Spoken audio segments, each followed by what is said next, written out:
Dear students, आज की इस ब्रांच अकाउंट्स की क्लास में आपका स्वागत है, अभिनंदन है। In today's class, we'll discuss about meaning of branch, objectives of branch accounts, types of branches, features of dependent branch, and after that, we will solve a numerical question of first type of dependent branch. Let us start today's topic. Branch accounts, शाखा खाते। प्रत्येक व्यापारिक संस्था अपने profits को increase करना चाहती है, उन्हें बढ़ाना चाहती है और प्रॉफिट्स को इंक्रीज करने के उद्देश्य से वह अपनी यूनिट्स देश विदेश में स्थापित करती है, एस्टेब्लिश करती है। इन्हीं यूनिट्स को हम ब्रांचेस के नाम से जानते हैं। For example, liberty shoe company ने विभिन्न शहरों में अपनी ब्रांचेस खोल रखी हैं और इन ब्रांचेस का मैनेजमेंट एंड कंट्रोल एक मेन ऑफिस के द्वारा किया जाता है और जो ये मेन ऑफिस होता है उसको हम हेड ऑफिस के नाम से जानते हैं। प्रत्येक ब्रांच के हिसाब किताब के लिए ब्रांच अकाउंट्स बनाए जाते हैं। ब्रांच अकाउंट्स बनाने के, ब्रांच अकाउंट्स रखने के कुछ उद्देश्य होते हैं। उन उद्देश्यों के बारे में पॉइंट वाइज हम यहाँ पर डिस्कस करेंगे। जो फर्स्ट पॉइंट यहाँ पर है, टू डिटरमाइन द प्रॉफिट और लॉस ऑफ ईच ब्रांच। प्रत्येक ब्रांच द्वारा कमाए गए लाभ अथवा वहन की गई हानि को निर्धारित करना कि ब्रांच ने कितने लाभ कमाए हैं या हानि हुई है, तो उसका निर्धारण करने के उद्देश्य से ब्रांच अकाउंट तैयार किए जाते हैं। और जो सेकंड पॉइंट है, to assess the progress and performance of each branch.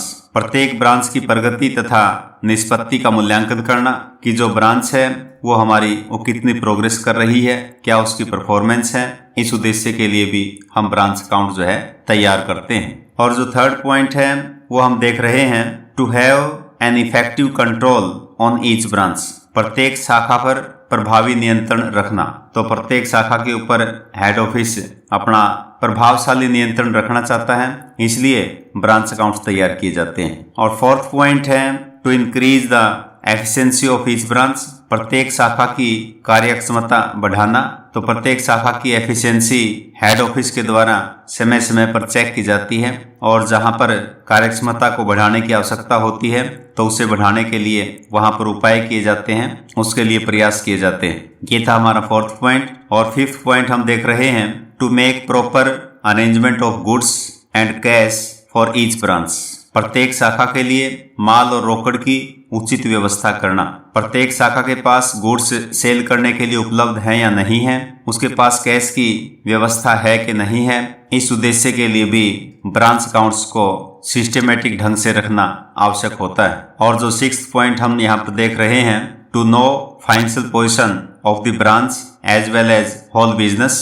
प्रत्येक शाखा की तथा पूरे व्यवसाय की वित्तीय स्थिति जानना। शाखा खाते बनाने का जो मेन ऑब्जेक्टिव है, आप देख रहे हैं कि फाइनेंशियल पोजीशन हमारी जो ब्रांच है उसकी क्या है और उसके साथ साथ हमारे पूरे व्यवसाय की जो फाइनेंशियल पोजीशन है वो क्या है। क्योंकि सभी ब्रांचेज की जब फाइनेंशियल पोजीशन का हमें पता लगेगा तभी हम पूरे व्यवसाय की फाइनेंशियल पोजीशन को यहाँ पर डिटरमाइन कर सकते हैं, उसका निर्धारण कर सकते हैं। तो ये था हमारा सिक्स्थ पॉइंट। और जो सेवंथ पॉइंट है, to establish coordination among different branches. विभिन्न शाखाओं के मध्य सही समन्वय स्थापित करना।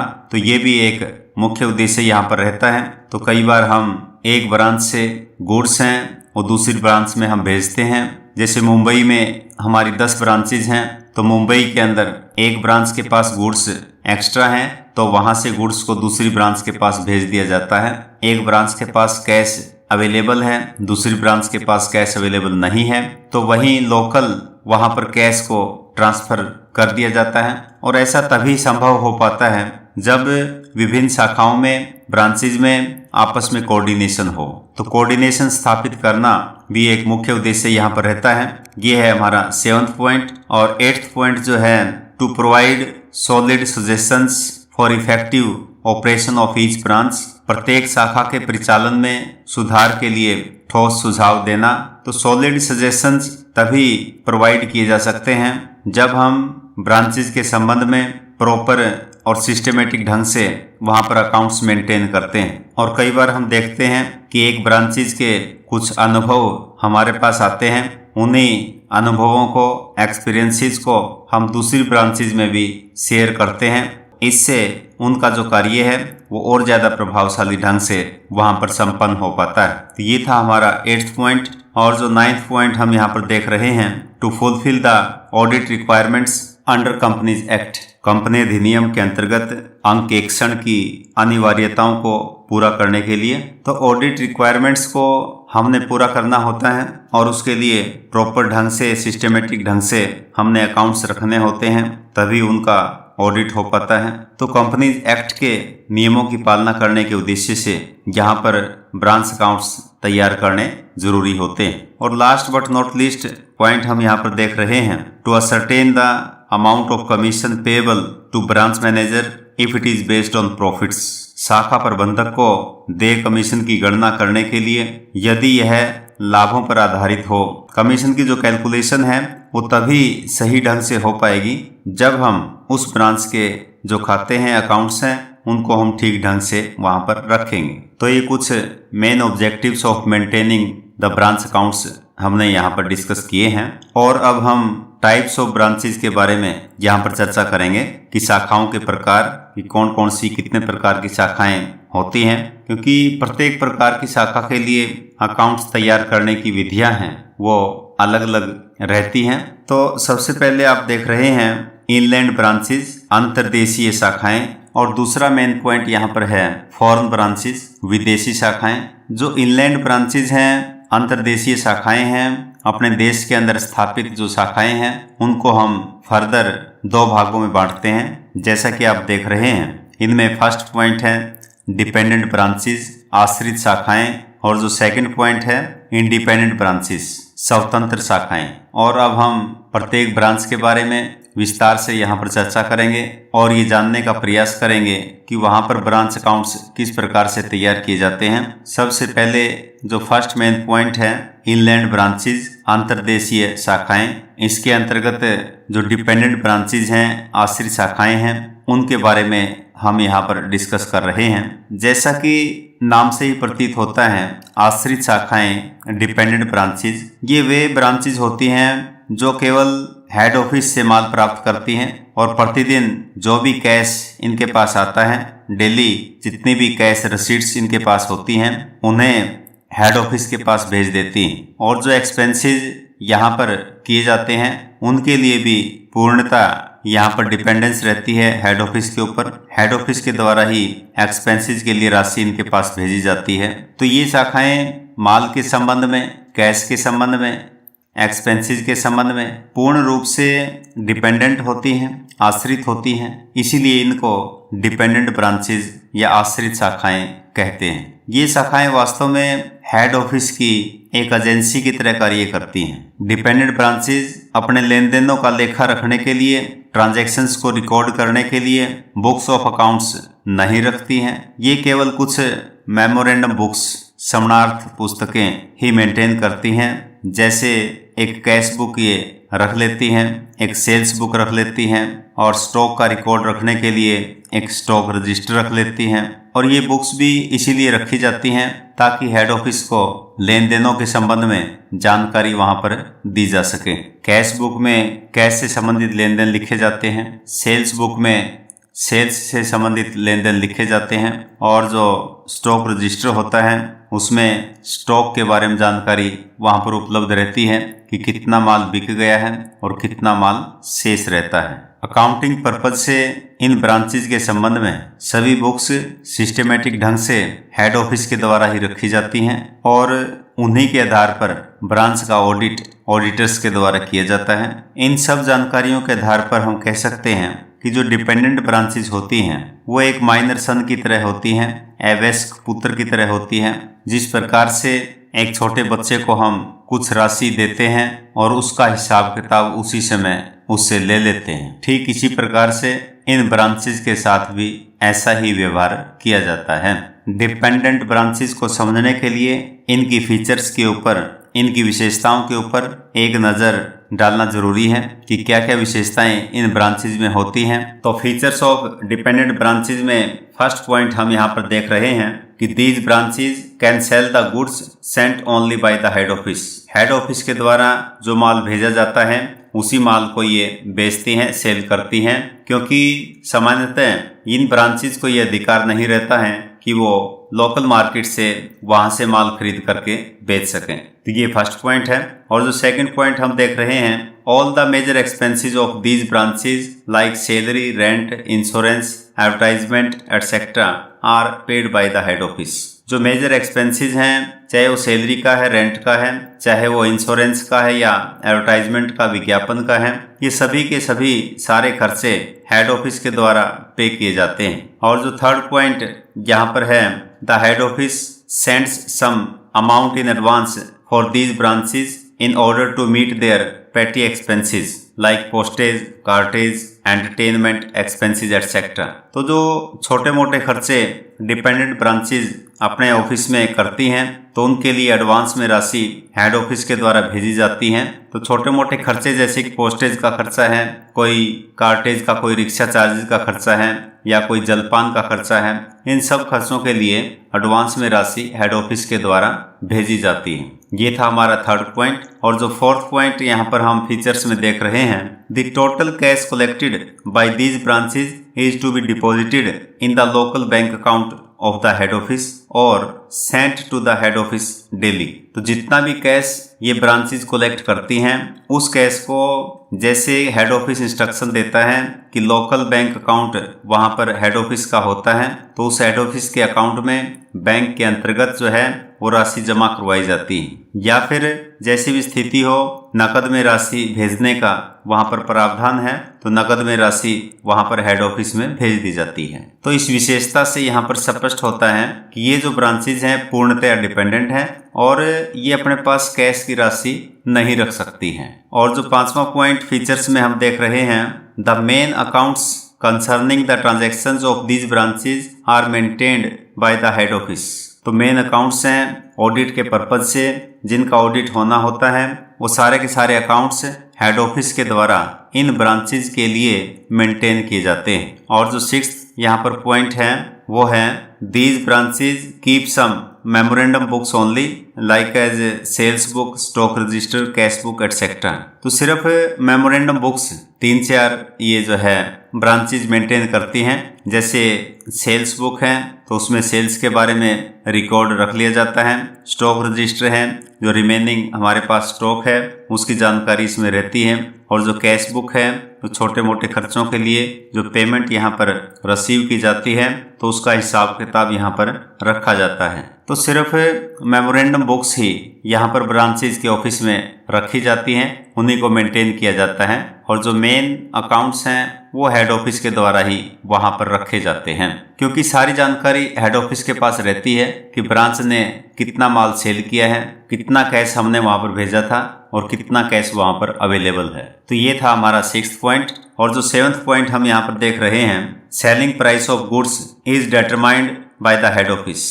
जो सेलिंग प्राइस है गुड्स का, उसका निर्धारण भी हेड ऑफिस के द्वारा किया जाता है कि कोई भी वस्तु है वो कितने रुपए में सेल करनी है।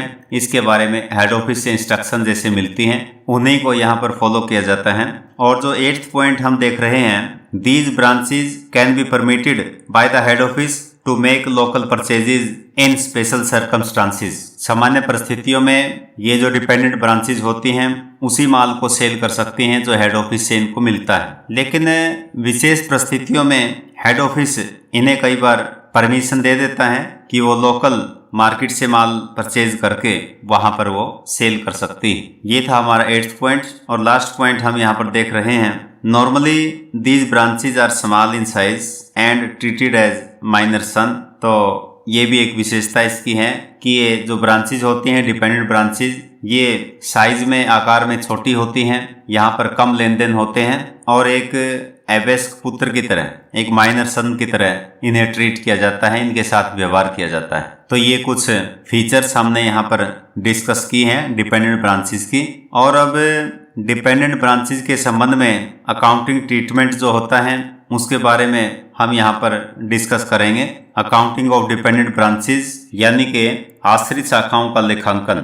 आश्रित शाखाओं का लेखांकन उनके आकार के ऊपर, उनके साइज के ऊपर, उनकी जो कार्य की प्रकृति है उसके ऊपर, और degree of control by the head office कि हेड ऑफिस के द्वारा कितना कंट्रोल उनके ऊपर रखा जाता है उस बात के ऊपर निर्भर करता है। तो एक एक विधि करके हम यहाँ पर डिस्कस करेंगे। फर्स्ट पॉइंट है डेटर्स और डायरेक्ट सिस्टम, देनदार या प्रत्यक्ष विधि, और दूसरा पॉइंट यहाँ पर है फाइनल अकाउंट्स सिस्टम, अंतिम खाता विधि, और जो थर्ड मेथड यहाँ पर बताए गए हैं stock and debtors system, stock एवं देनदार विधि, और जो फोर्थ मेथड है होलसेल प्राइस सिस्टम, थोक मूल्य विधि। तो 4 मेथड्स यहाँ पर बताए गए हैं। प्रत्येक मेथड के बारे में हम विस्तार से यहाँ पर चर्चा करेंगे। सबसे फर्स्ट मेथड जो यहाँ पर है डेटर्स और डायरेक्ट सिस्टम, देनदार या प्रत्यक्ष विधि। इस विधि में हेड ऑफिस प्रत्येक ब्रांच के लिए अलग से एक ब्रांच अकाउंट खोल लेता है, और ये जो ब्रांच अकाउंट होता है इसकी नेचर एक नॉमिनल अकाउंट की तरह होती है, और नॉमिनल अकाउंट का रूल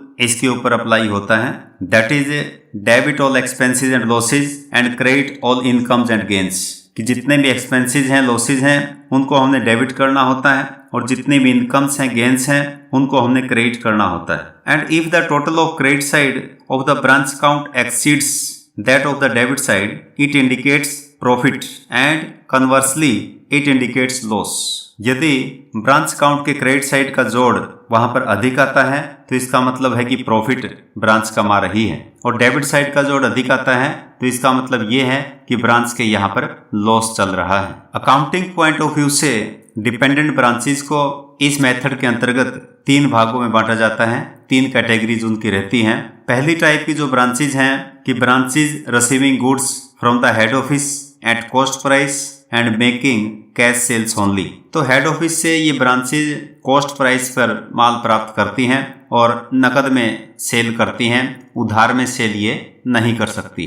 दूसरी टाइप की जो ब्रांचेज इस मेथड में रहती हैं, जिसके बारे में हम अलग से क्वेश्चन करेंगे, branches receiving goods from the head office at cost price and making both cash and credit sales. तो दूसरी टाइप की ब्रांचेज इस मेथड में जो हैं कॉस्ट प्राइस पर माल हेड ऑफिस से प्राप्त करती हैं, और वो कैश में सेल कर सकती हैं, क्रेडिट में भी सेल कर सकती हैं। तो यहाँ पर क्रेडिट में सेल को जोड़ दिए गए हैं। और जो थर्ड टाइप की ब्रांचेज यहाँ पर हैं कि branches receiving goods from the head office eight invoice price और सेलिंग प्राइस। तो तीसरे टाइप की ब्रांचेज यहाँ पर हैं वो इनवॉइस प्राइस के ऊपर माल को रिसीव करती हैं, या कहिए कि सेलिंग प्राइस के ऊपर माल को रिसीव करती हैं। कॉस्ट प्राइस यहाँ पर ब्रांच को नहीं बताया जाता है, और फिर माल को वो उधार में या नकद में सेल कर सकती हैं। तो 3 टाइप की ब्रांचेज यहाँ पर हमने आपको बताई हैं। जो पहली टाइप की ब्रांचेज हैं, यानी कि branches receiving goods from head office at cost price and making cash sales only, जो कॉस्ट प्राइस पर माल रिसीव करती हैं और सिर्फ कैश सेल वो कर सकती हैं, उनके बारे में एक क्वेश्चन हम यहाँ पर डिस्कस करेंगे।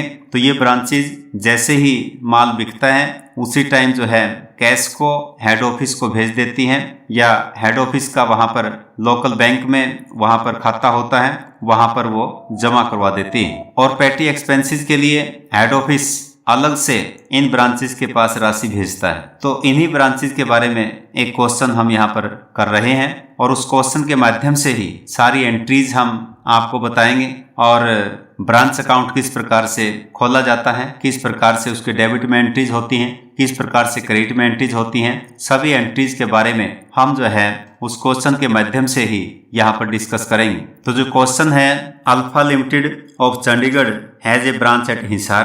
अल्फा लिमिटेड की एक ब्रांच हिसार में है। The branch makes cash sales only and remits all cash received daily to the head office. Branch केवल नगद बिक्री करती है तथा जितना भी कैश आता है प्रतिदिन हेड ऑफिस में भेजती रहती है। All expenses of the branch are paid by the head office. Branch के सभी खर्चे हेड ऑफिस के द्वारा चुकाए जाते हैं। The following transactions took place at the branch for the year ending 31 मार्च 2017। 31 मार्च 2017 को समाप्त होने वाले वर्ष के लिए शाखा पर निम्नलिखित व्यवहार किए गए, निम्नलिखित ट्रांजैक्शन हुई है। स्टॉक एट ब्रांच ऑन 1 अप्रैल 2016। 1 अप्रैल 2016 को ब्रांच के पास स्टॉक की राशि है, वो यहाँ पर दी गई है, आप देख रहे हैं 36,000।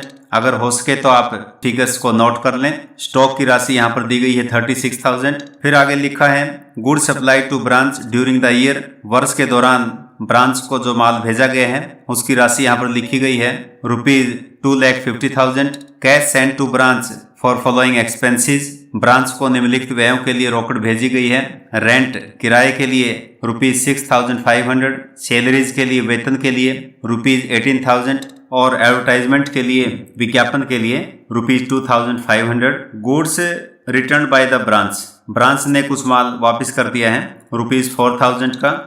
और फिर आगे लिखा है cash send to branch for petty expenses, branch के पास पेटी एक्सपेंसेस के लिए रोकड़ भेजी गई है ₹2,000, ये अलग से राशि भेजी जाती है। और फिर आगे लिखा है cash received from branch, branch से राशि प्राप्त हुई है ₹2,80,000। और फिर आगे लिखा है स्टॉक एट ब्रांच ऑन 31 मार्च 2017, 31 मार्च 2017 को ब्रांच के पास जो स्टॉक शेष रह गए हैं वो है ₹40,000 का, 40,000 रुपये का। और फिर ब्रांच के पास जो पेटी कैश भेजा गया था उसमें से भी कुछ बैलेंस यहाँ पर है कि बैलेंस ऑफ पेटी कैश ऑन 31 मार्च 2017 ₹500, 500 रुपये फुटकर रोकड़ के यहाँ पर शेष रह गए हैं। और फिर आगे लिखा है कि pass journal entries and prepare branch account in the books of head office, प्रधान कार्यालय की पुस्तकों में जर्नल प्रविष्टियां कीजिए और शाखा खाता बनाइए। तो हेड ऑफिस की बुक्स में ही एंट्रीज होती हैं, हेड ऑफिस की बुक्स में ही ये खाता बनाया जाता है। ब्रांच के पास कोई भी इस प्रकार की एंट्रीज नहीं होती है, ना ही वहां पर ब्रांच अकाउंट बनाया जाता है। तो ये क्वेश्चन के माध्यम से ही हमें जानकारी मिल रही है। तो सबसे पहले हम यहाँ पर एंट्रीज करेंगे। तो ब्रांच यहाँ पर हिसार में है और इस ब्रांच का नाम हिसार ब्रांच के नाम से भी हम यहाँ पर रख सकते हैं, क्योंकि अलग अलग शहरों में ब्रांच होती हैं, उनके नाम के साथ शहर का नाम लिख दिया जाता है। उसमें हेड ऑफिस के लिए खाते रखने में सुविधा रहती है। अगर एक ही ब्रांच कहीं पर है तो फिर हम जो है खाली ब्रांच अकाउंट भी वहां लिख सकते हैं। तो इस क्वेश्चन में हम हिसार में जो शाखा है उसके लिए हिसार ब्रांच अकाउंट का प्रयोग करेंगे। तो हिसार ब्रांच अकाउंट डेबिट ₹36,000, ये ओपनिंग स्टॉक ब्रांच के पास है, उसके लिए हिसार ब्रांच को हम डेबिट करते हैं। और 2 यहाँ पर लिखेंगे, to opening stock at Hisar branch account यहाँ पर लिखा जाएगा 36,000। और नरेशन में यहाँ पर लिखा है for opening balance of stock at Hisar branch, तो ओपनिंग स्टॉक की राशि यहाँ 36,000 है, उसकी रिकॉर्डिंग यहाँ पर की गई है। तो जितनी भी एसेट्स ब्रांच के पास होती हैं, जैसे स्टॉक की एंट्री आपने यहाँ पर देखी है, इसी प्रकार से पेटी कैश की राशि यहाँ पर हो सकती थी, इसी प्रकार से फर्नीचर ब्रांच के पास हो सकता है। हर एसेट को यहाँ पर इंडिविजुअली लिखा जाता है और ब्रांच अकाउंट को यहाँ पर डेबिट किया जाता है। और फिर आगे हम यहाँ पर देख रहे हैं सेकंड जो ट्रांजैक्शन है, इसमें ब्रांच को गुड्स सप्लाई की गई है ₹2,50,000 की, और उसके लिए एंट्री यहाँ पर की गई है। तो हिसार ब्रांच यहाँ पर रिसीव कर रही है, इसलिए हिसार ब्रांच अकाउंट को डेबिट किया गया है ₹2,50,000 से। और क्रेडिट यहाँ पर किया गया है to goods supply to branch account ₹2,50,000 for goods send to branch. तो ब्रांच के पास जितनी भी वस्तुएं भेजी जाती हैं उसके लिए ये एंट्री पास की जाती है। और फिर आगे ब्रांच के पास हमने ₹27,000 की राशि भेजी है, तो हिसार ब्रांच यहाँ पर रिसीव कर रही है, इसलिए हिसार ब्रांच अकाउंट को डेबिट किया गया है ₹27,000 से, और टू बैंक अकाउंट यहाँ पर किया गया है। और नरेशन हम यहाँ पर लिख देंगे for cash send to branch for rent, salaries and advertisement expenses. फिर आगे हम देख रहे हैं कि हिसार ब्रांच ने कुछ माल वापस कर दिया है, कारण कुछ भी हो सकता है। तो गुड्स जो हमने भेजी थी वो वापस आ गई हैं, तो गुड्स भेजने की जो एंट्री थी वो एंट्री यहाँ पर रिवर्स हो जाएगी। वहां पर हमने goods supply to branch account को क्रेडिट किया था, अब उसको हम यहाँ पर डेबिट करेंगे। Goods supply to branch account debit, और 4,000 रुपये की वस्तुएं वापस आई हैं, तो 4,000 रुपये यहाँ पर लिख दिए गए हैं। और to Hisar branch account ₹4,000 for goods return by the branch. और फिर नेक्स्ट ट्रांजैक्शन जो है वो क्वेश्चन में हम देख रहे हैं कि cash send to branch for petty expenses, petty expenses के लिए कैश की राशि भेजी गई है, तो इसके लिए एंट्री यहाँ पर की गई है हिसार ब्रांच अकाउंट डेबिट ₹2,000 और to bank account ₹2,000 for cash send to branch for petty expenses. तो पेटी एक्सपेंसेस के लिए अलग से राशि ब्रांच के पास भेजी जाती है, उसके लिए ये एंट्री यहाँ पर की गई है। और फिर जो नेक्स्ट एंट्री हम देख रहे हैं कि ब्रांच ने कैश की राशि भेजी है और हेड ऑफिस ने कैश की राशि रिसीव की है ₹2,80,000, तो उसके लिए एंट्री यहाँ पर की गई है कि bank account debit ₹2,80,000 to Hisar branch account ₹2,80,000 for cash received from branch. और फिर लास्ट में ये देखा जाता है कि स्टॉक ब्रांच अकाउंट के पास कितना बचा है, पैटी कैश की राशि कितनी बची हुई है या कोई और दूसरी एसेट है तो वो कितने कितने ब्रांच के पास अवेलेबल हैं, उनके लिए एंट्री पास की जाती है। और क्लोजिंग स्टॉक यहाँ पर क्वेश्चन में बताया गया था कि ₹40,000 का क्लोजिंग स्टॉक वहां पर शेष रहता है, तो उसकी एंट्री यहाँ पर पास की गई है। Closing stock at branch account debit ₹40,000 और जो पैटी कैश वहां पर अवेलेबल है ₹500 का, तो petty cash at branch account ₹500 इसको भी डेबिट किया गया है। और 2 यहाँ पर लिख देंगे हम Hisar branch account ₹40,500 for closing balances left with branch. अगर कोई दूसरी एसेट भी ब्रांच के पास होती, जैसे मान लीजिए फर्नीचर होता, तो उसके लिए भी एंट्री हम यहाँ पर पास कर। और फिर लास्ट में at the end of the year profit और लॉस की कैलकुलेशन की गई है। जो प्रॉफिट और लॉस की कैलकुलेशन करते हैं वो ब्रांच अकाउंट के माध्यम से ही करते हैं कि क्रेडिट साइड का ब्रांच अकाउंट का टोटल अगर ज्यादा आता है तो वहां पर प्रॉफिट होता है और डेबिट साइड का जोड़ ज्यादा आता है तो लॉस होता है। तो यहाँ पर प्रॉफिट दर्शाया गया है ₹9,500 का और एंट्री उसके लिए होती है Hisar branch account debit to general profit and loss account ₹9,500 और नरेशन यहाँ पर लिखी गई है for profit at branch transfer to general profit and loss account. इसके विपरीत यदि लॉस है तो यही एंट्री वो रिवर्स हो जाएगी। और फिर साल के अंत में एक और एंट्री हम यहाँ पर पास करते हैं कि ब्रांच को जो गुड्स सप्लाइड की गई है उनके लिए एक अलग से खाता हमने खोला है goods supplied to branch account. तो उस खाते को हमने ट्रेडिंग अकाउंट में ट्रांसफर करके क्लोज करना होता है। तो उसके लिए एंट्री जो यहाँ पर की जाती है, क्योंकि पहले goods supplied to branch account को हमने क्रेडिट किया था, अब उसको हम डेबिट करेंगे और एंट्री जो होगी goods supplied to branch account debit और टू ट्रेडिंग अकाउंट यहाँ पर लिखा जाएगा। और जो अमाउंट की बात जहां तक है वो हमने मुख्य रूप से ध्यान रखना है कि जो goods supplied to branch account को क्रेडिट किया गया था उस अमाउंट में से गुड्स रिटर्न की राशि जो ब्रांच से गुड्स वापस आई है उस अमाउंट को हमने यहाँ पर घटा लेना है। जैसे इस क्वेश्चन में 2,50,000 रुपए की वस्तुएं हमने ब्रांच को भेजी थी और उनमें से 4,000 की वस्तुएं ₹4,000 का माल हमारा रिटर्न हो गया था।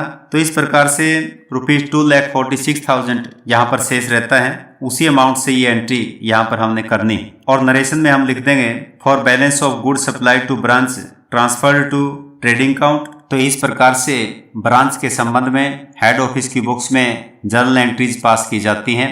इन्हीं एंट्रीज के आधार पर हिसार ब्रांच अकाउंट ये हमारा बनेगा। जैसे हम trading profit and loss account बनाते हैं उसी की तर्ज पर ये ब्रांच अकाउंट बनता है। तो चलिए शुरू करते हैं ब्रांच अकाउंट। सबसे पहले ओपनिंग बैलेंसेज यहाँ पर हम लिखेंगे और ओपनिंग बैलेंसेज में सिर्फ एक ही बैलेंस यहाँ पर दिया गया है ओपनिंग स्टॉक का।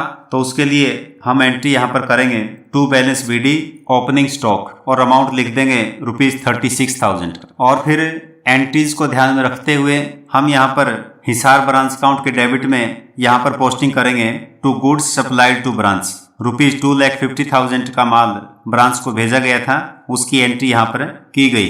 गुड्स को सप्लाई करने के पश्चात हमने कुछ एक्सपेंसेस के लिए ब्रांच के पास कैश की राशि भेजी थी, तो उसकी एंट्री यहाँ पर हम कर रहे हैं टू बैंक अकाउंट। और रेंट के लिए हमने जो पेमेंट भेजी है ₹6,500, सैलरीज के लिए जो पेमेंट भेजी है ₹18,000 और एडवर्टाइजमेंट एक्सपेंसेस के लिए जो पेमेंट भेजी है ₹2,500 और इस तरह से टोटल 27,000 की राशि हमने भेजी है। उसकी एंट्री हमने इस प्रकार से यहाँ पर करनी है। और उसके पश्चात ब्रांच ने 4,000 रुपये का माल वापस कर दिया था, तो उसकी जो एंट्री हमने पास की थी उसकी पोस्टिंग यहाँ पर हमने करनी है by goods supplied to branch.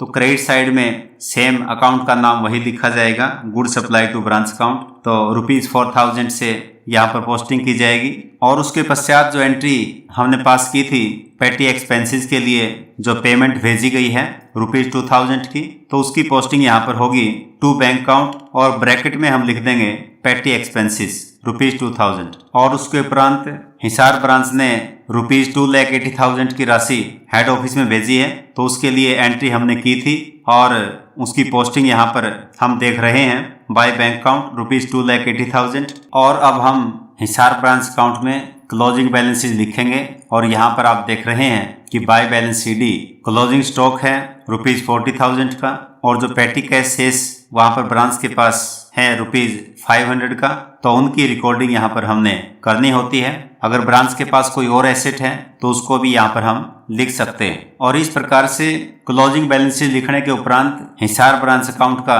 Profit या लॉस की कैलकुलेशन हम करेंगे। तो क्रेडिट साइड का जोड़ यहाँ पर हम देख रहे हैं ₹3,24,500 है, जो डेबिट साइड के जोड़ से अधिक है। इसीलिए यहाँ पर जो प्रॉफिट की एंट्री की गई है एक बैलेंसिंग फिगर के रूप में आप देख रहे हैं to general profit and loss account. तो ₹9,500 का जो प्रॉफिट हुआ है हिसार ब्रांच में, तो इस प्रॉफिट को हमने general profit and loss account में ट्रांसफर कर दिया है। तो इस प्रकार से ब्रांच अकाउंट तैयार होता है, इसे हम आसानी से समझ सकते हैं। और अब आज की क्लास का सबसे इम्पोर्टेंट हिस्सा हम यहाँ पर डिस्कस कर रहे हैं कि एग्जाम्स में कौन कौन से क्वेश्चन आपके आते हैं। सबसे पहले हम यहाँ पर देख रहे हैं कि जो फाइनेंशियल अकाउंटिंग के पेपर में 4-4 नंबर के क्वेश्चन आपके आते हैं, उनके बारे में हम यहाँ पर डिस्कस कर रहे हैं। जैसे पहला क्वेश्चन यहाँ पर है, how many types of branches are there, कि शाखाएं कितने प्रकार की होती हैं। ऐसे ही सेकंड क्वेश्चन है, what is meant by a dependent branch, तो डिपेंडेंट ब्रांच के बारे में आपने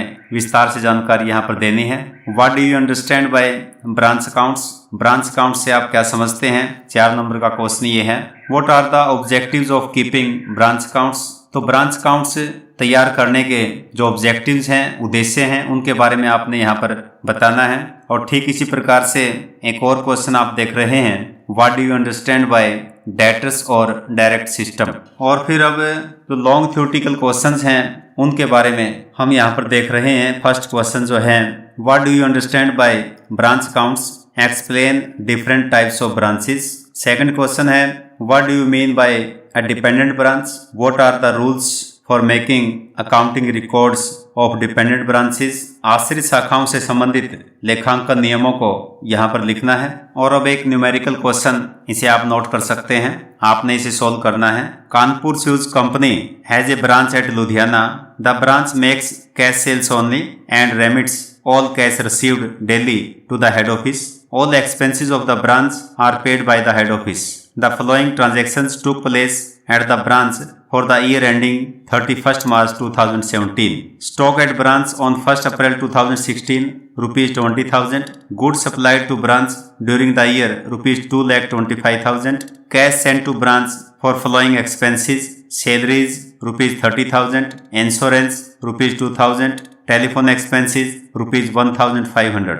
Goods returned by the branch rupees 5,000. Cash sent to branch for petty expenses rupees 3,000. Cash received from branch rupees 2,60,000. Stock at branch on 31st March 2017 rupees 35,000. Balance of petty cash on 31st March 2017 rupees 700. Make journal entries and prepare branch account in the books of head office. तो ये question आपने solve करना है और इसका answer भी यहाँ पर दिया गया है, आसानी से आप इसे सोल्व कर सकते हैं। तो न्यूमेरिकल क्वेश्चंस को सोल्व करने के लिए उनकी प्रैक्टिस आपको जरूर करनी होती है, इसीलिए यहाँ पर ये क्वेश्चन आपको बताया गया है। और रेफरेंस बुक्स यहाँ पर दी जा रही हैं, इन रेफरेंस बुक्स की सहायता से आप और भी क्वेश्चंस की प्रैक्टिस कर सकते हैं। तो प्रैक्टिस जो है आपके लिए बहुत ही अधिक जरूरी है।